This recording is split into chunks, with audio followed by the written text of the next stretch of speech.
one of the biggest pay-per-views of the year. It used to be the second or third biggest. It's still probably this. Technically, in terms of buy rate, it's the second biggest pay-per-view of the year. What, the Rumble? Royal Rumble. Right, because it sets up everything for Well, it sets up for WrestleMania, but the Rumble used to be something that people really wanted to see. I still want to see it. I watched the Royal Rumble. The Royal Rumble match, if you're not a wrestling fan, it started out as 20 people. Now it's 30 wrestlers. I think for 1 year. 1 year they might have done 40 or 45. Timed entrance. It's a battle royale, except a battle royale usually starts with all the entrants, all the wrestlers in the ring, and the winner is the last one who's not thrown over the top rope. In the Royal Rumble, it was brilliant. The first year, I think, was '88. Hacksaw Jim Duggan won it. You start with only 2 guys in the ring instead of having a bunch. They basically reversed it, which was brilliant, simple, brilliant. Then every 2 or 3 minutes, I think now it's 2, used to be 3. It's 2. A new wrestler comes into the ring. Then every 2 minutes, another one comes. So until it fills up, and then at the end of 30 guys, whoever's left in there, you throw them on the top rope, you win. And for the past, I believe it's been past 16 or so years, the winner of the Royal Rumble goes on to headline WrestleMania and go against the champion at the time. They've been doing that since about 94, I believe. 93, something like that. It's always fun how they set it up, too, because, there's always the hope for the hot shot who can make it, make the run from early on. And then there's always the guy who comes in last. So the guy who's in the long time guy who's in there forever. Right. So, it's really fun to watch because when you're watching a good Rumble or any other Royale that bites that style, there's a lot of psychology and storytelling told just based on the entrance times and how popular a wrestler is at that time. So, anyway, continue. This year, everyone was hoping to see Daniel Bryan. Well, I don't know if people are hearing us as black right now on the podcast. We're back here. Okay. So, we brought this up on, I think, the last podcast when we were talking about wrestlers. Right now, our neighbor in PB...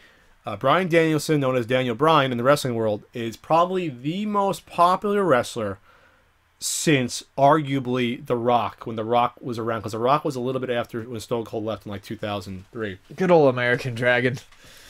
Either way, he's the most popular wrestler they've had in the last 10 years. Easily. Easily. John Cena was popular, yeah, but half the audience hates him and half love him. Daniel Bryan is beloved by everyone. He's beloved by the quote-unquote smarks, Yeah, smart marks. Smart marks who follow everything behind the scene online. But let themselves get swept up. But can still get swept up in it. He's beloved by the kids because he's this little underdog. He's only like 5'6" about. He doesn't look like the regular wrestler. He's got a big beard. He's shorter than me. He's short. I saw him. Yeah. He's really short. He's like 6 inches shorter than his beautiful girlfriend. Yeah. And he is a fantastic wrestler, a fantastic worker. A nice guy, from what I've heard. He wished me a happy birthday last year when I saw him on my birthday. That was like the coolest thing. I told him it was my birthday, but whatever. And he was confused. He was confused. But it was my birthday, but it was nice of him. He could have killed me. He could have put me in a submission hold. Yeah. He could have put me in a bow and arrow. Yeah. Anyway, so he's a great worker. He's a nice guy. He doesn't do drugs. He doesn't drink. He's clean. He built himself up from the indies. And so he created his own... Daniel Bryan. He has the most popular catchphrase in 10 years with the yes, yes, and the whole crowd does it. And it's incredible. So he got a World Heavyweight Championship run like 2 years ago. But then he got beat by Sheamus in 18 seconds at WrestleMania when he was a heel, where he barely gets in the ring, he gets kicked, and he loses his title. Then he turns face. He has AJ Lee, who was a crazy psychotic girl at the time, who still, I guess, technically is in the storylines. And then they separate. Now he's a face. He tag teamed with Kane last year and was hysterical. Yeah, I would have loved to have seen him as a heel, because when I knew him as a wrestler, he was not a heel. He was always a face. American Dragon was always a face, and I never knew him as a heel. I honestly have doubts that he could pull it off convincingly, but you'd probably know better than I. I wasn't watching. Like, he was more the SmackDown guy, and I wasn't watching a lot. But he was like the bratty, whiny sort of. Oh, okay, yeah, sure, I could see that. It worked out well, but he can always wrestle. He was even, they always push him as being known for a guy who had a ton of submission holds, and he's a great worker. So basically, the past year, his popularity has been growing. They've had him wrestle. This is multiple Raws, wrestle 2 or 3 matches in one night. He had one Raw where he wrestled the last like 40 minutes of the show, 3 matches in a row, and wrestled the hell out of them. What was the storyline for that? It was like, one guy from a tag team or stable, then the other one. I forget exactly the circumstance, because he's done it multiple times. Or he'll do it where he'll do a tag match or a singles match and do the other one for the main event. They've done that multiple times. They've done a lot where he's taken on handicap matches. Handicap matches you didn't see for like 15 years. Now there's a handicap match every other week, you know, in wrestling. The past 2 or 3 years, they brought handicap matches back. I hate handicap matches. They can work. The whole point is he's worked his ass off. Right. And he's done it all himself. And he built himself up. But in the fall, they try to tear him down both in storyline-wise and for real, which they ended up doing brilliantly. The crowd was so hot for him around SummerSlam last year and afterwards to get the title. And so they did it where, like, corporate Triple H and Stephanie are running the corporation. They're called the Authority. And they say, oh, Daniel Bryan, you're a B-plus player, not an A player. We should bring back the Cruiserweight Championship or the European Championship. And they said this on screen. But that's really kind of what was going on behind the scenes. Right. Because they would only give him a sniff of the title. They had him win the title twice, and then they took it away from a technicality, or they said he was in cahoots. Let me interrupt here because I think you're going to touch on it later. And this is someone who has not watched the WWE product in this time span. This sounds like what happened when WCW fell apart, where backroom politics started becoming center ring storylines. Yes. Okay. So that's what happened. So he did get the WWE Championship, but for like a week, and then they said they took it away. One time they took it away the next day after a huge win. He first beat John Cena. He beat John Cena cleanly at SummerSlam, which people were shocked. But John Cena had an injury to his credit. John Cena is a guy that can almost call his own shots. He's been wrestling now for over 10 years. He's the biggest moneymaker. So anyway, I stopped completely when like he was a new guy who no one knew the name. Thugonomist John Cena. Anyway, so he wins the title. He holds it until the next pay-per-view. He gets screwed over in a storyline where Shawn Michaels, who was his real-life mentor, taught him how to wrestle, like super kicks him, and then he loses the title that way. There was one where he lost it to Randy Orton, where Triple H is a guest referee, pretends he's on Daniel Bryan's side, pedigrees him as special guest referee. Orton has the Money in the Bank, cashes it in, becomes champion. So he was champion twice in the fall, but the runs were meaningless. One was like 1 month, one was one night, until the next Raw where they said, whoa, you were in cahoots with the referee, we're taking it away. So you're thinking, okay, this is bad because the guy everyone's hot for, he's had the championship taken away quickly, which is what you don't want. You want the chase, yes. So they're thinking, okay, maybe we're going to chase it again.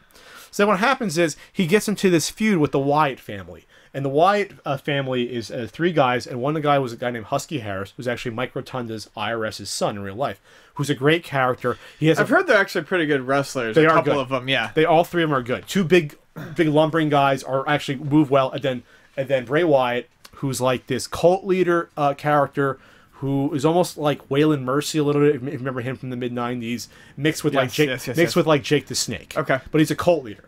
So they have a storyline where they're beating up Daniel Bryan every week. They're beating him up every week.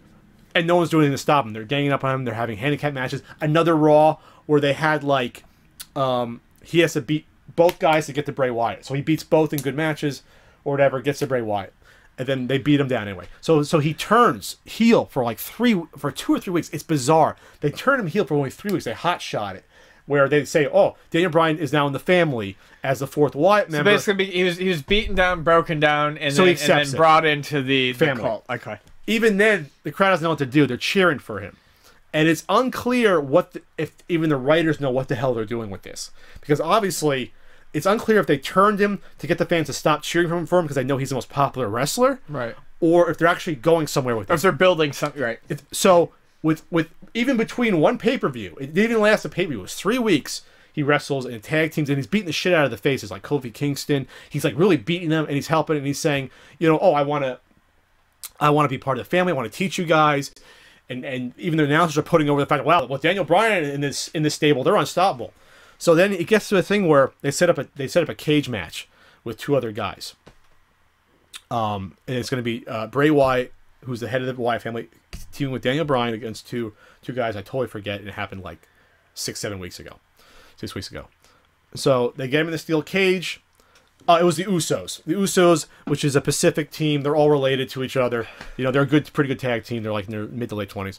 Against the Usos. The Usos end up winning. It looks like Daniel Bryan let him win. The cage is still locked. With the cage locked in, within 3 weeks, he goes from turning heel to face again. He finally has Bray Wyatt where he wants him, beats the ever-living shit out of Bray Wyatt in the cage. The other two guys can't get in the cage. They're climbing. Daniel Bryan throws Bray Wyatt into the cage and knock him back. It was great. That's a tactic that I'm okay with. I just don't know if I like it in that context. There have been plenty of times, if you look at wrestling storyline history, where someone goes heel for like 2 or 3 weeks, or goes face for 2 or 3 weeks, just to have that, just to give some impact to the fact that they are really heel or they are really face. Yeah. You know, it really builds you up as like a super heel or a super face. It rebuilt them. But the point was, it's like 3 weeks. And that's what I told you about. The end of that was Bray Wyatt laid out. Daniel Bryan climbs to the top of the cage. Yes. And literally, honestly, 95% of the 1,000 people were doing that with him. I have not seen a reaction like that in wrestling probably since something with The Rock or Stone Cold from the early 2000s. You know, like, it's been that long. Here's the thing. I wish WWE could have seen that and been like, oh, that's talent and popularity. At the same time. They didn't. So I wish I would have seen it and been like, oh, that's dollar signs. But somehow they didn't fucking see that either. So that's like 3 weeks before Royal Rumble. Right. About. So you figure, okay, with this storyline then, this would be perfect. You put Daniel Bryan in the Rumble, the quote unquote, you know, the Authority hates Daniel Bryan, so that'll work out well with that angle. The Wyatts hate Daniel Bryan. They'll try to stop him in the Rumble. So you put Bryan in like in the first 1 or 10, 2 or 10. First 5, and then you put the Wyatts in at the last. Like you can have the Authority say Triple H hates him, says he's a B+ player, doesn't want him to be champion, strip him of the title twice. You can say, I'll put you, fine, you want to be the Rumble, Daniel Bryan? I'll put you number 1. But now you got the Wyatts, numbers 2, 3, and 4 or whatever. Or the Wyatts even worse at like 27, 28, 29. Yeah. And he has to fight him out. Writes itself. It's brilliant. So, but this is what they do. This is great. They set up a match, Bray Wyatt versus Daniel Bryan for the Rumble. Okay, there's guys that have wrestled a match then and then the Rumble. It's the second or first match of the night. It's like the match of the night. It's a brilliant match from what I hear. First match, I heard it's very good. I've seen parts of it. I saw parts of it. I didn't see the whole thing. Great match. Bryan actually loses the match. Yes. He loses it fairly cleanly. Yep. Which is fine. If it's a great match, he can come back for the Rumble. Here's the problem. He wasn't in the Royal Rumble. Yeah. And I feel bad for poor Rey Mysterio because I'll get into that. I'll get to that. So here's what happens then. They did the old school. Actually, the old school thing was they hadn't done it forever, or they had all the 15 promos, 30 seconds each before saying, "I'm gonna be the Rumble, I'm gonna win." You know, they hadn't done that in forever, which is really cool. So the Rumble comes, and then you had the first couple of guys. CM Punk, I think, was number 1 or 2, and CM Punk was in the match for like 50 minutes. He was the Iron Man that year. He was in the Final 4. He was actually in the Final 4. Before that bullshit ending, I'll get to. The bullshit thing that always pisses off people that watch wrestling and me. How he got eliminated. So, people are chanting for Daniel Bryan throughout the Rumble, thinking he's going to come out. Couple surprises. They had Kevin Nash come in, who looked decent. He actually was in as Diesel, I believe, 2 years ago, or 3 years ago. 3 years ago, he was in as Diesel. People went, that's fine. JBL gets up to the announce table to go in, and he gets thrown out real quickly. That was a waste. The problem is, once you got the number like 20 or 22, you figure Daniel Bryan's got to come into this match. Yeah. He's due.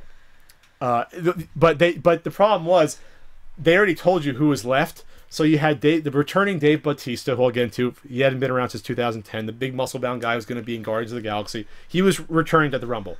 You had guys like Alberto Del Rio, was coming back in there. You had, Mysterio was coming out. You knew about 5 or 6 guys were coming out. The audience in their head as 22, 23, 24, 25 come out, and Daniel Bryan's not part of that. Something started to happen with the crowd. They started to realize something was wrong. Yeah, I heard the crowd turn heavily at that point. They started to realize something was very, very wrong. Even in their head, they're like, okay, I know Mysterio's left. I know Batista's left. Where's Daniel Bryan? Yeah. So, Bautista comes out as number 27, and 27's won like half the Rumbles or something. And the reason they do that is because Bautista hasn't wrestled in 4 years. Yeah. And even when he did that, he wasn't in the best ring shape. No. You know, because he's just a big muscle bound, 6'4", 6'5" guy. He comes in, whatever, he beats up guys. Arguably in his prime, he was better than someone like Nash, but he's still not by much. No, but he's still just a muscle bomber. Muscle, couple slams, muscle bound guy who gassed easily, Yep. was injury prone. And that's what he was. And now he's a guy over 40 years old. I've almost forgotten we're having a podcast, so we should probably pull this one. No, this is great. This is conversational.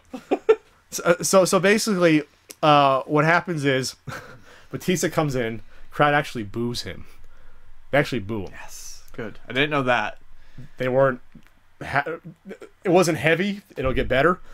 Mysterio comes in at number... I think it was 30. But here's the thing.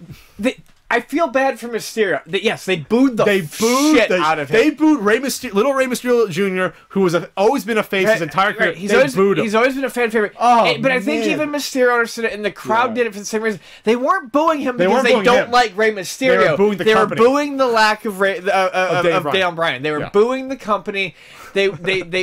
Anyone in that spot other than Daniel Bryan would have been booed. They actually cheered Mysterio got thrown out of the Rumble. That's how pissed they were. They were pissed.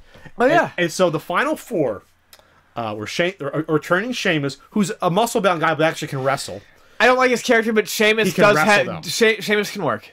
Sheamus, Bautista, who did absolutely nothing in the Rumble. He maybe eliminated 1 or 2 guys. The favorite at the time, who was like number 1 or 2 or 3, CM Punk, who now the crowd was heavily behind.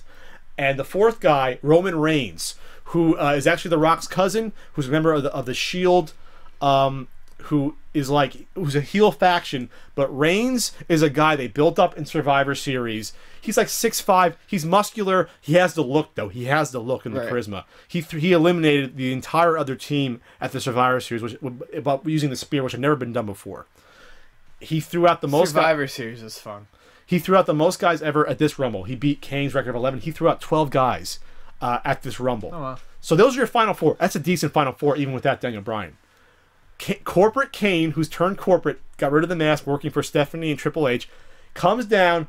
CM Punk's in the corner, as all 4 ready to face off, takes CM Punk out of the match.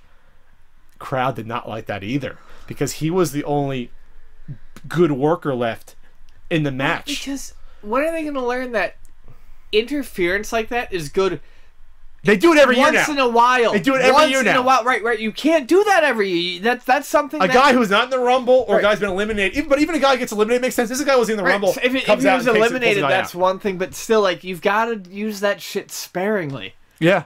So now it's Sheamus, who's returning after, I don't know, I think it's like 6 months, 7 months. He had a muscle tear, but at least he's a wrestler. Right. He's been a champion. He can work. Dave Bautista, who's supposed to be a face, has been on the company for 4 years that no one's cheered for. No one cheered for him on the Raw before when he came back a couple weeks ago. And Roman Reigns, who's supposed to be a heel that they built up. So what happens is Sheamus gets eliminated. I forget how. They're left with Roman Reigns, who's only been in the company for a year and a half. Not even a year and a half. And Bautista, who's returned after 4 years. Those are your final 2.